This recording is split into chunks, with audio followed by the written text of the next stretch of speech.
the lobby waddles up to the concierge, and it says, "That's okay. Put it on my bill." Wah, wah. Yeah, I've been saving that one up for years. I should have kept that, really, shouldn't I? Yeah. Well, hello everybody. Welcome to the Digital Download. Again, another week, another story, and today we're talking about the creator economy. How can you be part of the creator economy if you're afraid to create?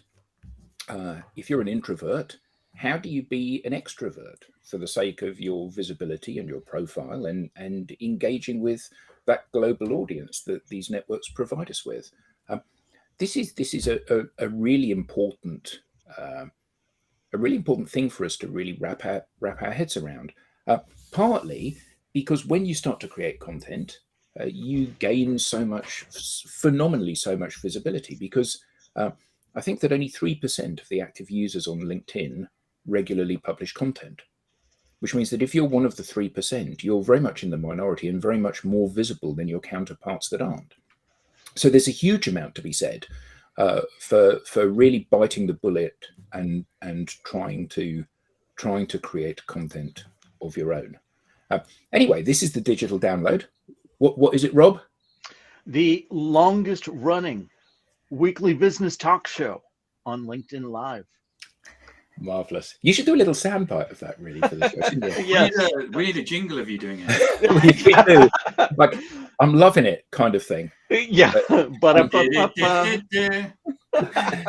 Oh, now we've just been in copyright violation. We're going to hear from their lawyers. Bring it on. Anyway, let's all introduce ourselves. First of all, Tim. Yes, I'm Tim Hughes. I'm the CEO and co-founder of DLA Ignite. Tracy, not last. I know. Thanks, Rob. This time. Rob switched me, so I wasn't at the bottom.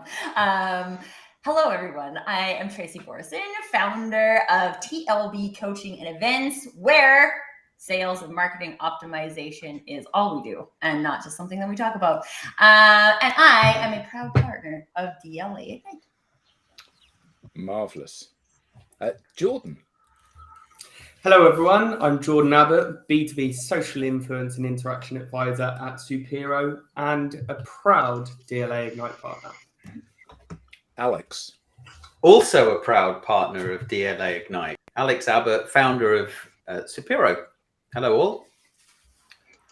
Jensen. Hi all, Jensen Abbott here, B2B social interaction and influence coach, and also a proud partner of DLA Ignite. Rob. Hey all, Rob Durant, founder of Flywheel Results. We help startups scale, and we are also a proud DLA Ignite partner. And last, but very definitely least, myself. I'm co-founder of DLA Ignite and Tim's business partner. So welcome to everybody. Already loads of messages coming in and comments. Thank you very much indeed for that. I want to bring this one up right away. I if you don't mind. like Phil's, yeah. Yeah, really good point. I hate the term creator economy. Let's read it off so that those just listening in their car might be able to gather it as well. Hello, peeps. Hope you're having good Fridays. Here's a thought starter. Who else hates the term creator economy? Feels to me a little bit too much like the influencer economy, where the objective seems to be more about fame and less about Making a difference. Making a difference. Thank you. Yeah, very good point. Good point. Very good point. I think that it's one of those terms that's become quite kind of hackneyed and overused, hasn't it? It's like people talk so much about personal brand, and I'm not saying that we shouldn't use the term personal brand, but personal brand has become one of those ubiquitous things that you hear everywhere.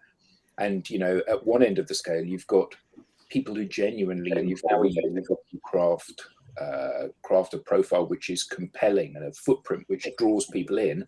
And at the other end, you've got people that say, well, you just post stuff. and actually they're all personal brand coaches.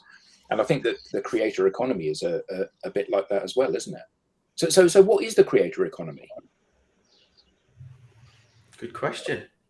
Well, Rob, do you have a definition for this? Yeah. I feel like you do.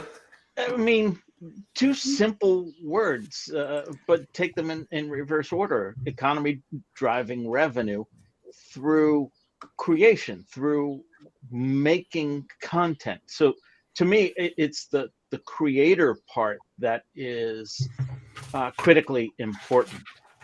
If you are posting something, but it has no value to anyone that is reading it, did you really? I mean, it's like that tree falling in the woods. Did it make a sound? If you're posting vacuous content, did you create anything? Oh, can I just say that my post yesterday has like 14 views and no likes and no comments. So get on it, guys. But anyway, the point I'm trying to make is that like I created that, right? I created it. It was unique thoughts that came out of a conversation that I was having with someone else, and it didn't resonate with anybody yet. That now, I think does that mean it has no value? I think this is where people come into being afraid to create, right? Because if I looked at it and they're like, oh no, I have nothing useful to say, I'm never going to say anything else again, then yeah, it could have that impact. But I think just looking at it from a external validation view of did this create value is a little bit, especially on a single post level, a little bit too judgy on yourself. Well, it is, Tracy. It's you're basically passing judgment, and everybody's view of what value is a different thing. Mm-hmm. And what Jensen and Jordan and you think are value, but you'll get 4 different answers. And I think it's too easy. It's too easy to pass judgment and say this is just rubbish. There's a lot of people out there spending a lot of time creating things that never existed before. And just like when we moved from, in a musical perspective, when the Beatles came out and they started writing their own songs, previously the songs were basically written by songwriters. And people rubbished it, saying, well, why can these people that basically, know nothing, they're not musicians, how can they actually create something? Well, they kind of did.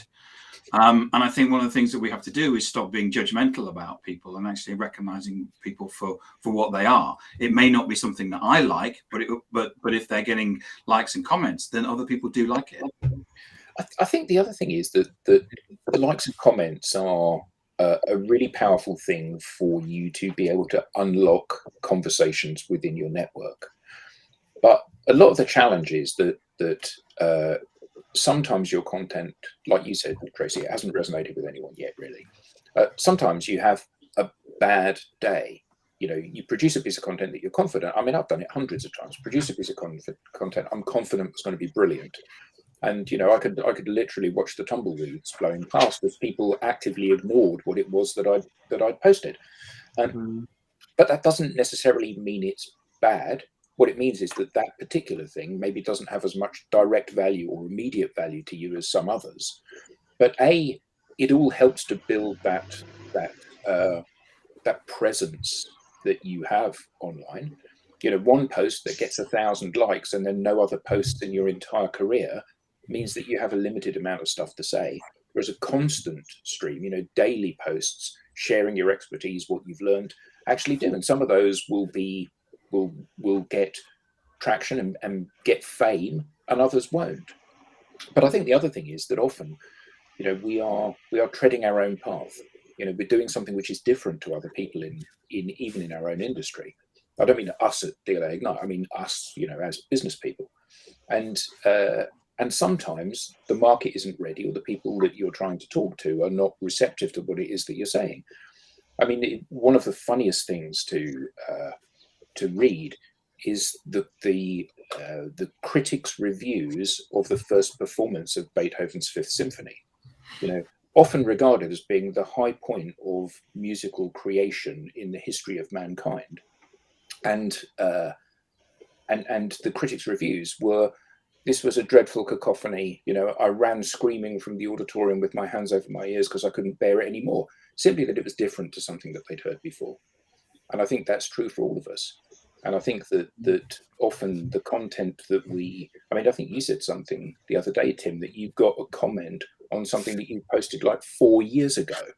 Because sometimes it shows up because someone else has commented on it, or because someone has searched for it and that particular page has been found.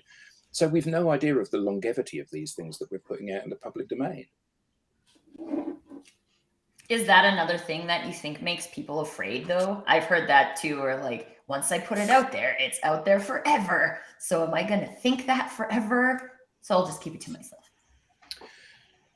Yeah, I mean, I think that ultimately, you know, if you are competent at what you do, you have to tell people about that. Whether you tell the world or you tell an individual in a pitch situation, you have to tell the world about that. So you have to be confident enough to know that you are able to deliver or talk about what it is that you're selling. Because if you're not, then actually you shouldn't be doing that thing in business. If you're selling something that you don't understand and don't know and are not competent, you know, you owe it to the world to do something else with your life. But given that you have some experience, you have some talent, you have something to offer in terms of what it is that you're doing, then most people that I've ever interacted with are confident enough to be able to position that. But when they see themselves as a media thing, you know, I've got to write something, or worse still, I've got to record a video of this, you can see the terror in their eyes.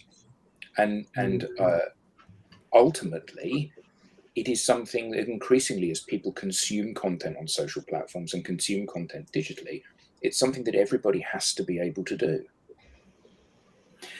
Yeah, I do think there's a huge opportunity for those people that don't have the confidence to put stuff on social media, but do have the confidence to create things that are good, you know, or that they enjoy doing because they love it. You know, my wife's the perfect example of this. She, you know, she loves art. She's got a passion for art. She's kind of found a bit of a, you know, this thing she really enjoys, which is painting art, you know, pictures onto jackets, onto denim jackets. And, you know, trying to encourage her to do a LinkedIn post about that yesterday. You know, she was scared, and then spent several hours yesterday checking to see how many likes it got, and was really disheartened after only seeing 3 likes. So, you know, like Tracy said, guys, can you get on it? Thanks, Jordan, by the way. Yeah. But it's, you know, there's a real fear. I think her work's brilliant, but she doesn't think it's good enough to post. And I think, Alex, and I think that's is terrible, because if you look at the LinkedIn bubble, 99% of the people that will look at it and comment will actually say nice things.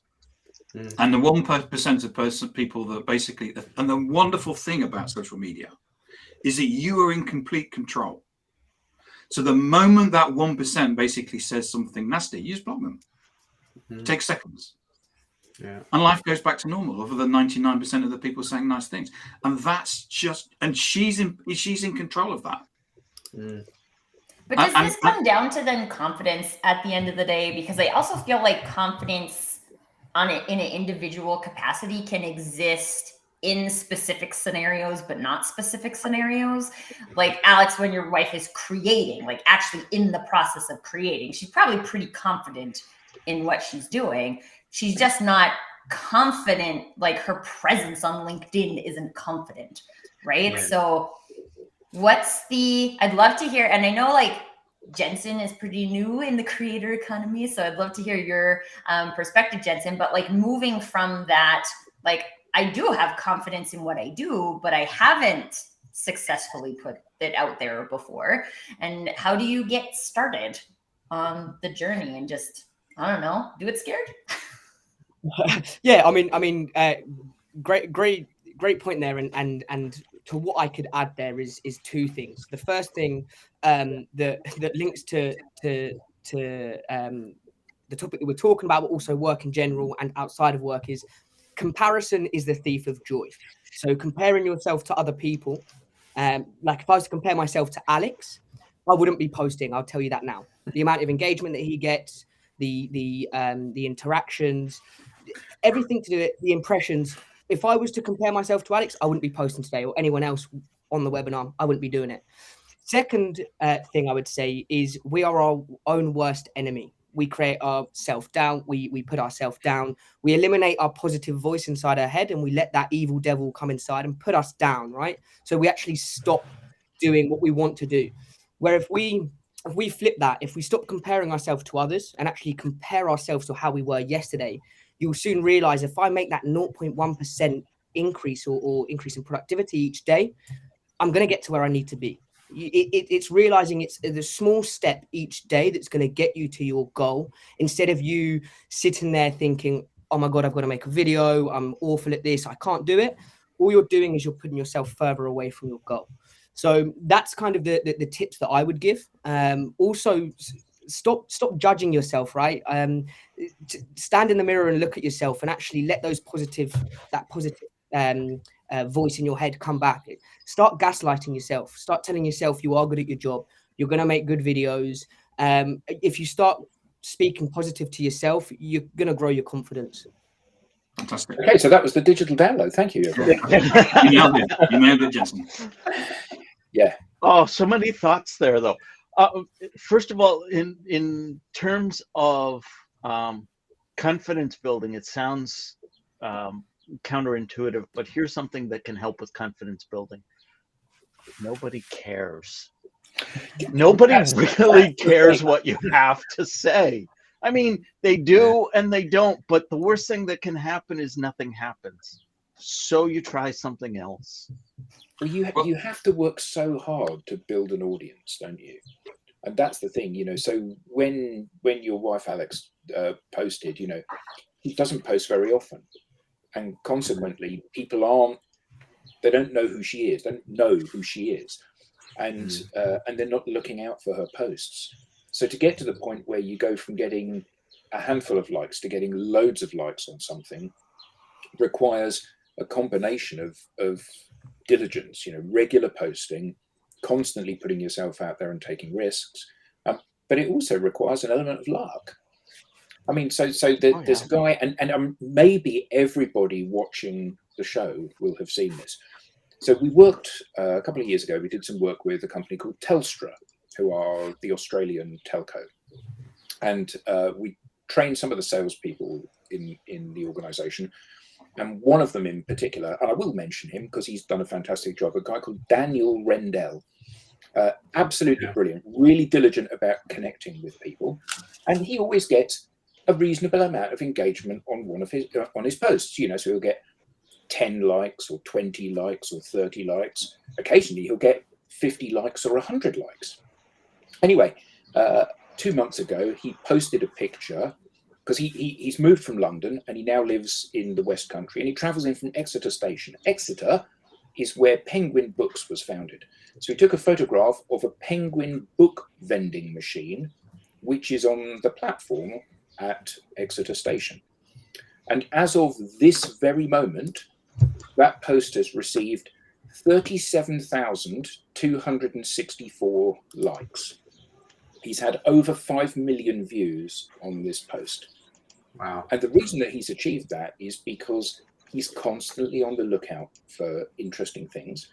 He tells a really good story around these things, and he does it again and again and again and again and again and again and again. And he might have got that with the first post he ever did. It's unlikely. Or he might have got it with the millionth post he ever did. And he was lucky that he did. And what's really interesting is that just happened to be the right thing at the right time in the right place to get that degree of traction. And if you look at his posts, you can see that was a new type of post that he's done. And every post he's done subsequently has followed that kind of format. But none of the posts he's done subsequently have had that degree of success. So just being in the right place at the right time is really interesting. Yes, absolutely, Robert. But joking aside, I think that one of the things, and And Tim is very good about saying the thing that he says to us all internally in meetings, more than anything else, is there's a blog in that. Meaning that thing that you're talking about, that thing that you're animated about, the thing that you care about, someone else will care about as well. So capture that and put that out there, because you might find somebody that's your soulmate about book vending machines or whatever it is, and that person can become a champion of yours. And I think that one of the challenges that we all face is that when we have these good ideas, further to Jensen's point, we think, actually, I won't share that because no one's interested. Or we think about that wonderful vista that we saw, and then we get home and go, oh, I should have photographed that and posted that on a social network. But I didn't, did I?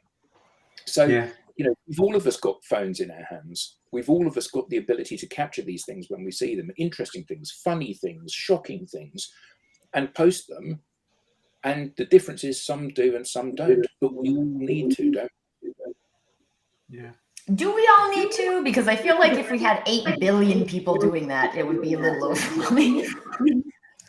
I think one of the benefits of the creator economy is that it's not all people, right? And I don't think that all people feel called to participate in the conversation that way. I think that the more important thing to look at is if you feel drawn, if you feel like you want to participate in the conversations, you want to create conversations, but you're not, then this is really where there's a potential opportunity for you. You feel like creating, but you're not doing it. So let's look at why. I mean, that's the whole reason why we're having this show today, right? So we can explore all the reasons why people don't, so that maybe you can. And maybe you try it and maybe you hate it, right? Like, I think this is also a potential thing. I try to like think about my husband creating. He always tells me, you use LinkedIn really differently than I do. Because he's in corporate and it's like still very much the like, this is a resume. I connect with people I know, right? Like I connect with vendors or coworkers. I don't connect with strangers. And I connect with strangers all the time. But it's because I feel like maybe there's something we might have in common. And I don't believe in having too many friends. So I think there's kind of those like two different things. I feel like I always come back to this point actually in almost all of our conversations is this actually for everybody? Who is it for? And if it's for you, then how can we move past the fear to make sure that the people who want to create are creating? Well, I think first of all, do people understand that this is something they should stroke could do? Because is this something for you or is this something for me? So, I think that when we go down that route, what happens is that you immediately give yourself the excuse not to do it, right? Because this is for extroverts. This is for people that basically want to stand up and talk about themselves. And we're back to the creator economy is all about people that are basically standing up, talking about themselves and how great they are. And if we take and shift that and say, what's important to our company? Revenue and growth. Should we be posting on social media? Well, if you don't, you're invisible. Therefore, you don't get revenue and growth. Is that therefore important that we should be posting on social media? Maybe. So we need to make sure that I agree that 8 million people posting on social media might not work, but it ain't going to happen. But from a perspective of saying, do I need to be in front of my customers? Do I need to be seen to be the natural choice with my customers? Do I need to be building relationships with prospects? Yes. That means every single salesperson should be posting on social media. If they're not, it's an act of self-sabotage. Okay, so I'm not in sales, so I don't need it. Okay, so can I say something quickly to? I mean, I have an answer to that, but please. Everybody's like, let me talk. I was having a conversation with a friend who is an engineer, and she's been in her industry for almost 20 years. She just moved to a new company, right? So she has been struggling with like, people don't know what I know, right? And I was like, well, you have to tell them what you know. But it made me think, like, people who are like who enjoy working for someone else, who want to like build their career in these big industries, they think they don't have to be a creator, but there's always something that will stand out about you about creating. So whether that is creating and posting it on social media, or creating and sharing it with your team internally, there is a value and a benefit to being a creator. Because when we look at I think the foundational question here is, what do I want to create, right? Why am I a materials engineer? Why do I want to participate at this kind of level of the business? Why am I on social media? Why as a salesperson do I want to show up and champion this business, right? Like, why do I want to, and create around your why? And Tracy, the research and data shows that buyers come onto social media to look for products and services. Fact. What they don't want is to talk to salespeople. Fact. Because what happens is that there's a debt of obligation. And what happens is that once you talk to the salesperson, all the salesperson does is ring you and phone you and say when you're going to buy. So what people are looking for is they're looking for experts that are going to help them. And so the only way an organization is going to showcase their expertise for an audience that is transferred to digital and is on social media is to demonstrate that they have that expertise, not in a buy my product because we're great, but in a way of showing that expertise. You know, great example is Cyberhawk. Cyberhawk don't basically sell, they're a drones company, and what they do is that they put drones footage up, and you go, wow, I've not seen that before. How did you do that? And that's what people are looking for. And that's why we need the creator economy. We need to have people within our organization, sales, non-sales people, going out and showcasing what we do. But to pick up on something that Tracy said, you know, so maybe it's you, Tim, about working within an organization, wanting to build your career. You know, I'm not customer facing. Well, actually, it doesn't matter. And the reason so here's an example. I was talking to a client of ours, so it's Ellen, who works for a big corporation called GP Strategies in America. I was having a conversation with her yesterday, and she now has started to post loads of videos and does a weekly LinkedIn Live on a Friday, actually. And she said that one of the really interesting things about her being much more active with her posting is that when she meets prospects or customers for the first time, or when she meets somebody, and here's the killer, when she meets somebody in her own organization, they say, oh, I kind of know you because I've been watching you on LinkedIn.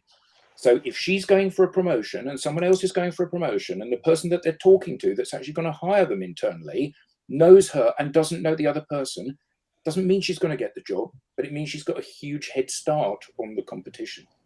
So whether or not you see yourself as a thought leader, or as a salesperson, or as a marketer, or as a tech person working behind the scenes who never interacts directly with a customer, it doesn't matter. The more famous you are, the more recognized you are, the more believable you are, the more it's going to benefit you as an individual.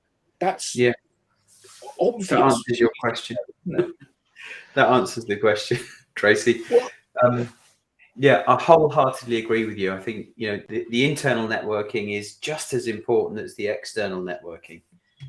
And there's, you know, if there's this spectrum of, you know, if salespeople are the most advanced, the best at this stuff, do it most often, compared to someone that's not in a sales role that does some of it to support their objectives in business or life, then why not? So you mentioned about fear. So Tracy, I think, you know, so what is the fear, and how do people start to overcome that? If this is a given, if the value for you is selling more stuff, getting better promoted, being more secure in your job, being more recognized, getting more speaking opportunity, whatever it is, if this is going to help you get there, what is the fear that you face that stops you from doing it, and how do you overcome that fear? So I'm an introvert, and back in 2016, So I'm of a generation where we didn't have video. We didn't have a video camera. It's not like now where we've all got access to phones. So I needed to get over my fear of video. So I started a podcast. I remember you saying that you had a fear of video, and the way you tackled it very head on. You said, I'm going to do as many of these as I possibly can. And now you do a huge amount of video content. Yeah, I'm doing about 3 podcasts or 4 podcasts a week sometimes. And I'm an introvert and I'm terrified of video. Did everybody notice the end? Other people can do it as well, can't they? Yeah. Because people look at me and go, "Yeah, you're Tim Hughes. You've written 3 books, but whatever." No. I'm an introvert, and it terrifies me every time I go on. I'm absolutely terrified. But the only way that I was going to get over it was to basically do it. JFDI. I think the term is actually ambivert. Just like you're an ambidextrous, you're an ambivert. You turn it on when you need to be present. But given the choice to have some downtime and not be that outgoing extrovert, sounds like, much like myself, you appreciate that downtime too. Yeah. But I think this is also my argument against the whole vertness scale, right? Extrovert, introvert, ambivert, omnivert. I don't know what people are calling things these days. But like, there's some situations where you feel comfortable, and there's some situations where you don't feel comfortable. Like, I love live video. I would do shows like this all day, every day if I didn't have anything else to do.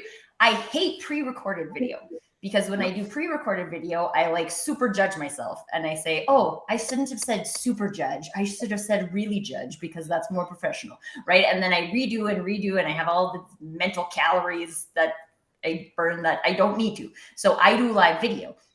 I think there is a conversation here about creating in alignment with who you are. So it's not about just like being comfortable and doing nothing, but it's about getting uncomfortable in a direction that feels like you, right? Like something you would do.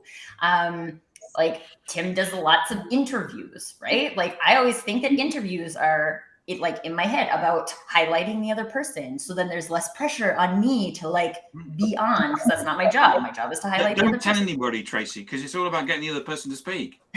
but these are the things, right? Like these are the things you can play with to find a creating methodology that works for you, that feels like you. And that's actually a critical component to being sustainable as a creator. Because if you're a salesperson in an organization and you don't get treated on a day-to-day basis as if you have expertise, then the likelihood of you showing up and creating content from a mindset of you being an expert, probably low.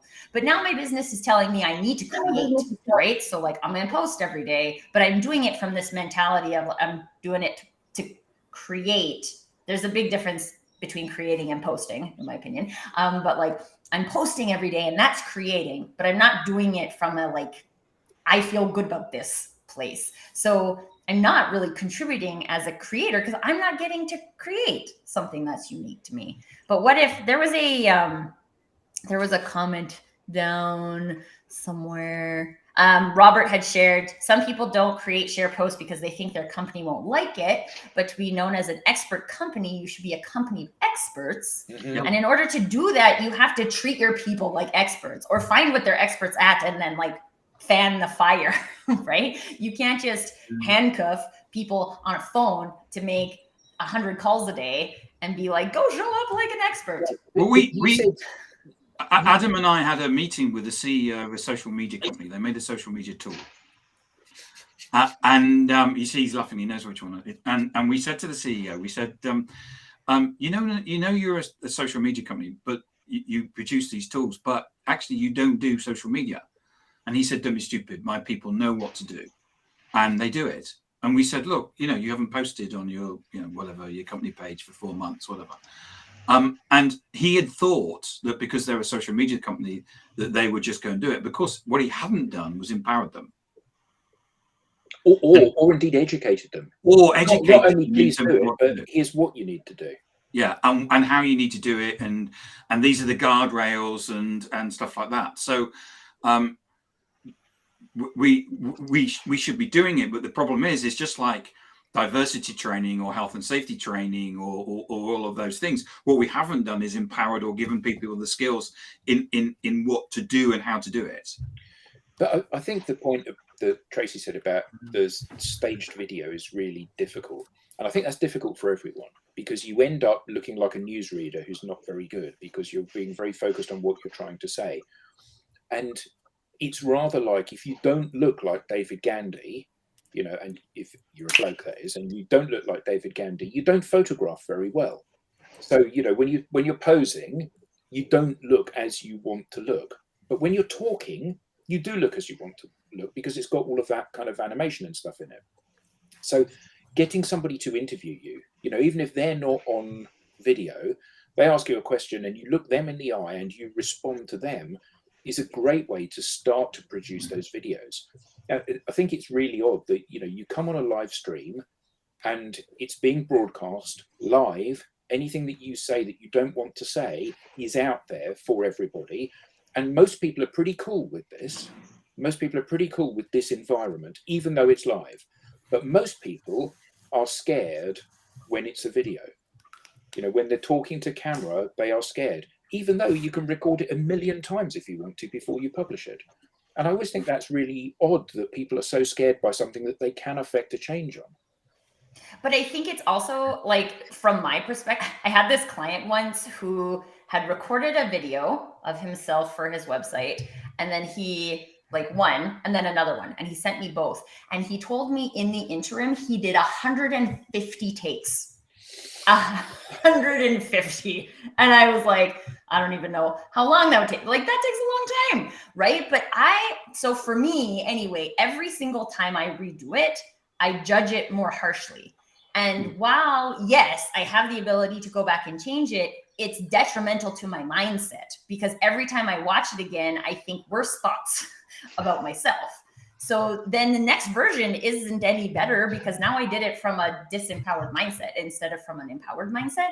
And I think that's one of the things to pay attention to, is that I remember having this guy reach out to me on LinkedIn who was trying to convince me I needed to do pre-recorded video. Otherwise, my business would be a disaster. I would never have enough business. And I was like, well, I don't believe that. So thank you, but you should move on to somebody who's going to believe you. You don't need to do that. You don't have to podcast if you don't like to podcast. If you need to do something to show up, like Jordan does his amazing videos where he like redoes the words of the songs, and every time I just like sit there and I listen to the whole thing. So I'm like, what's he going to say next? Because I know the lyric, but what's Jordan going to say? Like, that's fun for me, and it seems fun for Jordan. Jordan can speak for himself. But like, when you're doing those things, it just doesn't feel like work, and you're not sitting there like judging yourself the whole time about like, is this going to be worth my time? Is it going to get someone to close? This isn't here to get someone to close. This is here to open a door to a relationship, right? This isn't about closing today. This is about opening the door to your expertise so people can come into your party and be like, oh, this is a fun party. So how do we do that? How do we get up in front of the camera if we're an introvert, or we look at what Jordan does and say, well, there's no way I can do that? Yeah, Jensen. So I mean, the 6 Ps really, right? It's perfect preparation prevents piss poor performance. And it's posts that I've done this week. So it's creating a posting plan. Write down the days of the week. Then next to that, write what type of post you would like to put out on that day. Then find a topic of that. Then start to write down the topic, and then you'll find that the next thing you know, you're writing about this topic in a way that you will share it with your network. So for me, I find if I prepare to my maximum, then it gives me more confidence. Because if I was to say to everyone here, right, you've got to now do a talk in front of 100 people, but there's no preparation required, go out and talk. I guarantee a lot of people will sit here and be like, well, actually, I don't know what I need to talk about. I don't know if I'm going to present it well enough. Are they even going to be listening? Where if someone said, right, take time to prepare, then do this talk to the audience, One, you're going to feel more confident. You're then going to structure how you're going to speak to the audience. You're going to have a beginning, a middle, and an end, and a closure. And then you might ask some questions at the end to then start a conversation. So that time to prepare, for me, I find it key. Preparing each post maybe the day before. So when it hits a certain time on the day, I put the post in, I click post, and then I forget about the post for the rest of the day. I want to pick up on what great Andrew shared. Andrew wrote, for beginners doing a live show, their mindset should be as simple as all you're doing is having a conversation. And I want to take that even further. Not just beginners doing a live show, but for anyone that says, well, I don't have anything to say, or what should I say? I always start with this, and I preempt that objection. I know it's coming. So before they even get to that point, before I tell them to create content regularly, I ask them, what are 3 things that you could speak about for 5 minutes or more? You don't have to be the expert. You don't have to be the preeminent expert.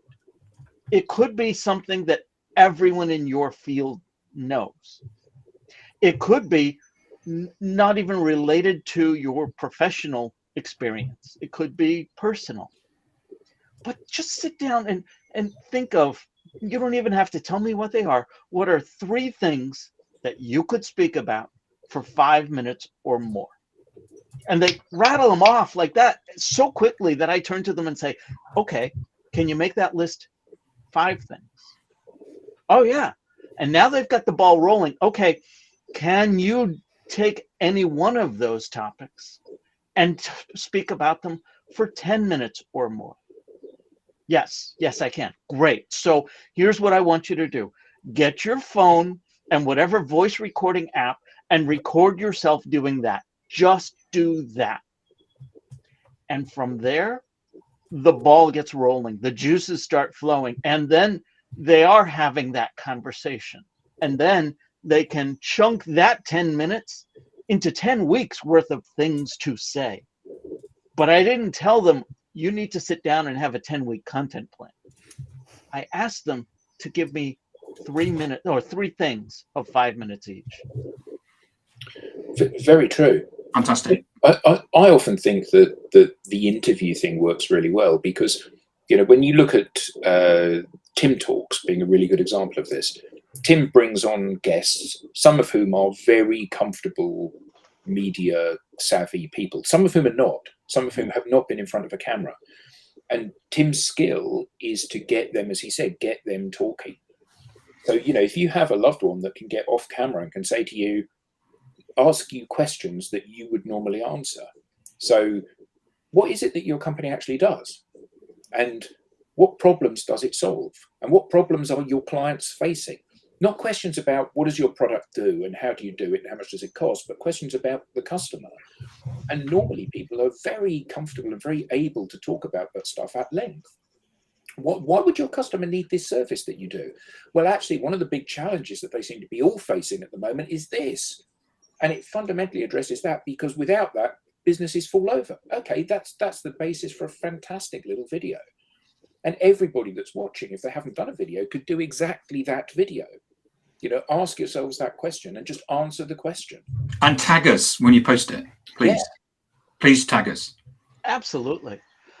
So I want to pick up on Robert Matson's comment. People undervalue being a chapter ahead. There are always newbies that need help. It reminds me, if I could tell a quick story. So my dad has been teaching math in public schools for over 50 years. And at my core, I'm a teacher at heart. I actually had the opportunity to teach in public schools for a brief period. And before I started, I was a little bit intimidated by it. Sound familiar? I was a little bit afraid of getting in front of the students. I mean, I knew the math, I knew the content, but he helped me with this one thought. Rob, there are 2 things that you need to know when you're going into teaching. One, you don't have to have all of the answers. You're just better off having all of the questions.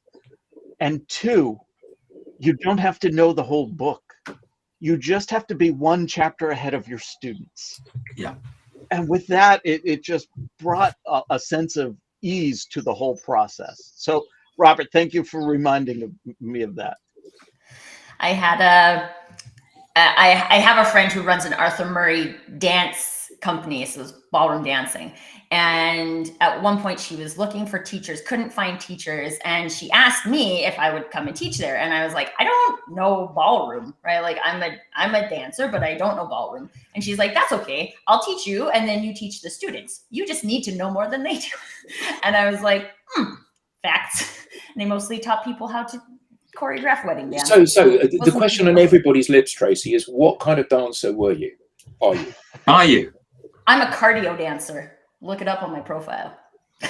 But I think this is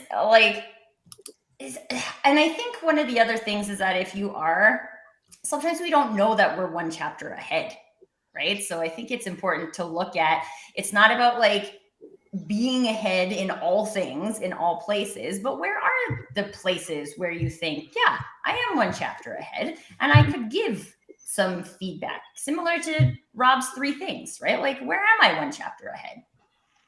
And it's not even always about being one chapter ahead. You can be on the same page as everyone else. But if you're saying it and they're reading it and agreeing with it, that's reassuring to them as well. And that's when they say, yeah, you know, I think that too. I believe that. I want to get closer to you to learn more about your thoughts on that too. Yep. Sorry, I'm just laughing at Rob's comment about being a non-cardio dancer. Chairs are my jam. Sure, there's lots of people who like chairs better than cardio dancing. And this is kind of the point, right? Like, even in that, in stating like, I'm not this, I'm this, it gives other people the opportunity to be like, oh yeah, me too. I like chairs. I'm on team chair. I was thinking musical chairs. You see? Play that Some as a kid. people want to combine the two.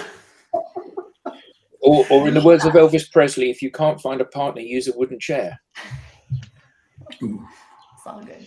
I actually have, so something that has been really powerful for me on the content creation side is listening. And I wanted to share that because I think a lot of times people think I'm just supposed to sit here and have creative thoughts, right?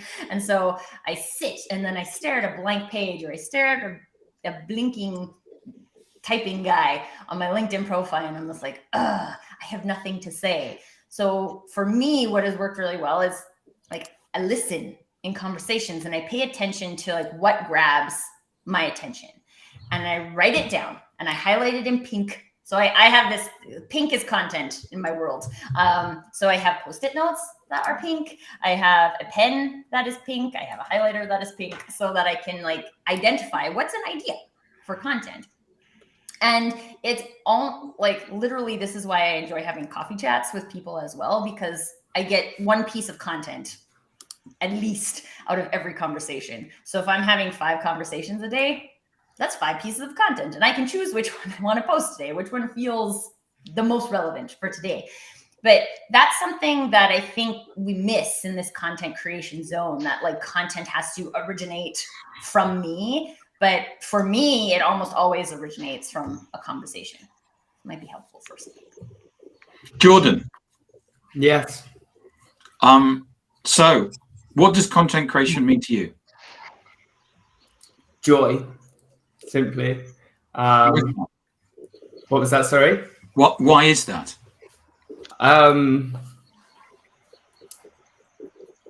That is a great question. I enjoy telling stories in outside of the box ways. It's not an interview. Huh? This is not an interview, by the way. It's an interrogation. You've created some very innovative videos, as has Jensen. But I'm asking you the question, you've put a lot of time and effort into that. Where did you get the idea from to come up with those videos? So welcome to the funnel. If you haven't seen it, Jordan did a video of a take-up of, instead of Welcome to the Jungle by Guns N' Roses, it was Welcome to the Funnel.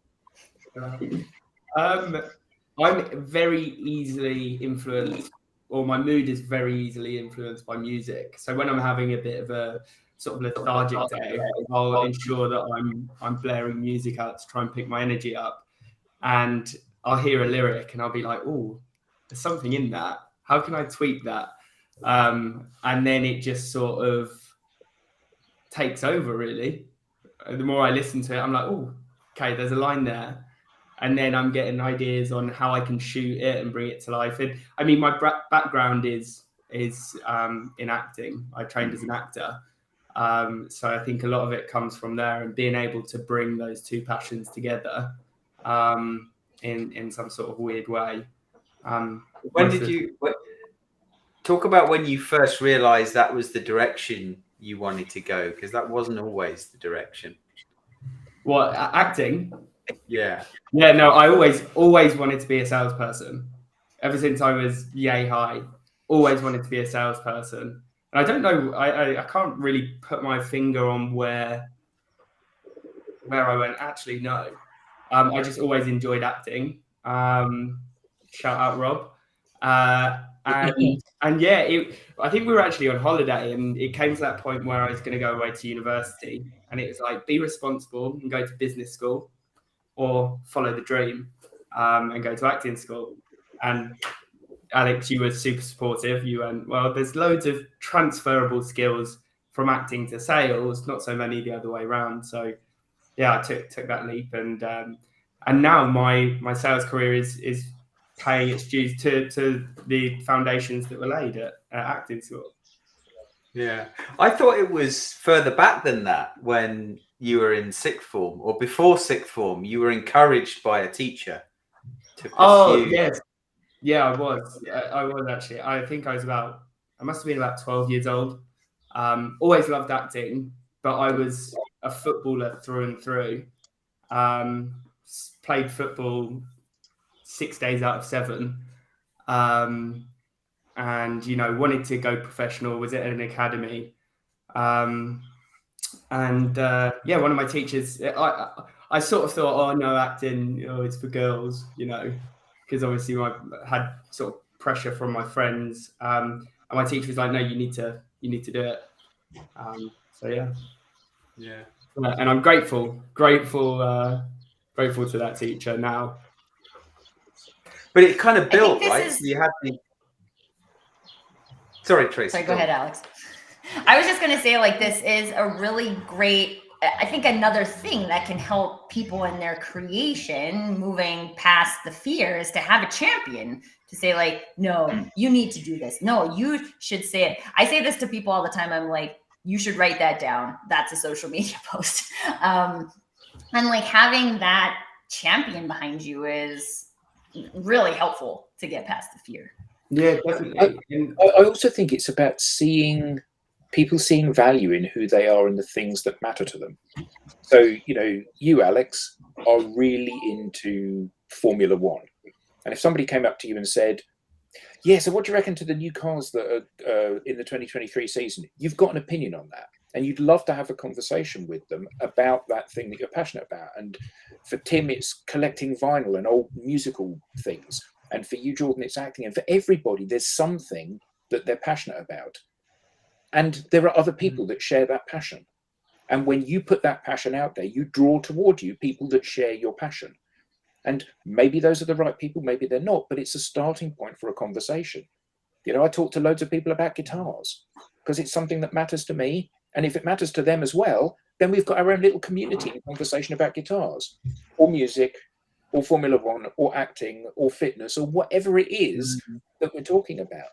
And so often people forget that. They forget that it's you that I'm buying into, not the bit of software you're selling or the injection molding machine that you've invented. It's you. And I think that comes back to the point of why, especially when we say, well, I'm not a salesperson. Earlier, we had somebody commenting, everyone is in sales. And Dan Pink wrote a great book, To Sell is Human, which essentially makes that argument. But you're not going to convince everyone that they're in sales. So if I'm not selling something, why social media? Why put myself out there? And Adam, I think you nailed it. It's about connecting with people, because whether you're selling or not, nothing happens except through and with other people. We don't live in a vacuum. We don't live in isolation. Whether I want to advance my career or simply, advance my personal life. If I want to, pick up some hobby, most often those hobbies are done in conjunction with others. Having a presence out there allows you to just connect with those that have similar ideas and values and interests. And that's, to me, as important as the selling part. It's just the connecting part. I think, you say some people don't buy into the idea that we're all in sales, but that's because they're seeing sales as being a quota that they have to deliver. But Right. we are all in sales. Whether or not you're on a career development path and you're trying to get promoted, you have to sell yourself. Whether or not you're in tech and you're trying to get everybody to buy into your idea of how this particular programming code should be written, you have to sell that idea to somebody. And the more of this stuff you do, the more able you are to sell that stuff. I've got a huge following and everybody loves it when I talk about the new speedy way to do whatever, Python coding. Okay, well, that means that when I have to give an opinion on that, more people are going to believe my opinions. I'm more likely that my idea is going to be adopted. It's sales. It doesn't have a value attached to it. But if you use the word selling influence instead of sales, I think you might have more adoption. Yeah. Well, like influence economy. Oh, damn, there we are. Yeah. Oh. Boom.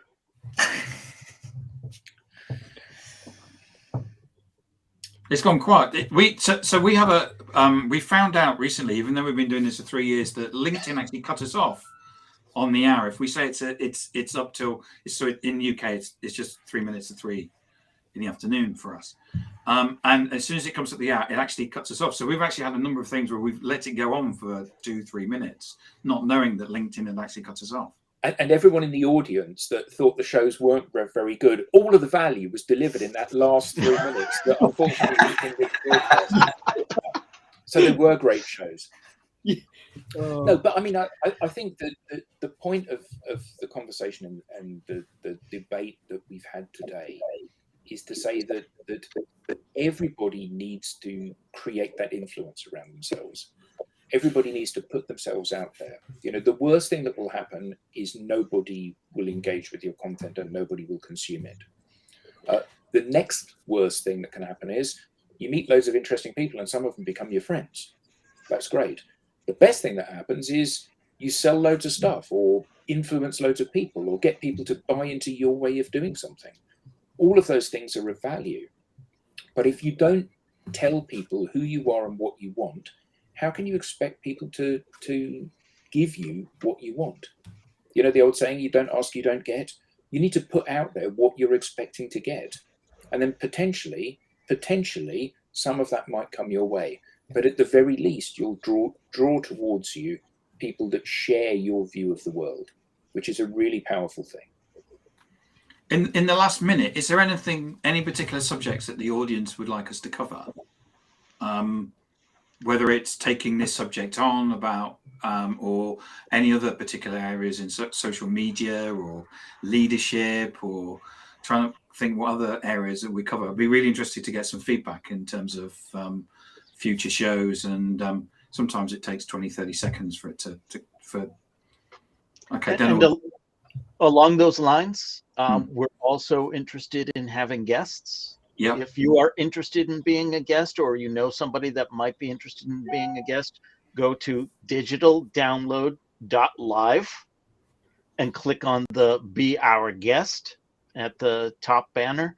And we have a form there that potential guests can fill out. And also, you can join our LinkedIn group, the Digital Download. Yeah. We're everywhere. Wow. And also, I was just going to add, if anyone has any questions or wants any help, all of our inbox is open, so feel free to fire a message to any of us. Absolutely. Thanks, Jensen. So, thank you to the panel. Thank you to Rob for being technical host today, and for most of all for everybody in the audience. So this was the Digital Download. Rob? The longest running weekly business talk show on LinkedIn Live. See you next Have a good week, time. everyone.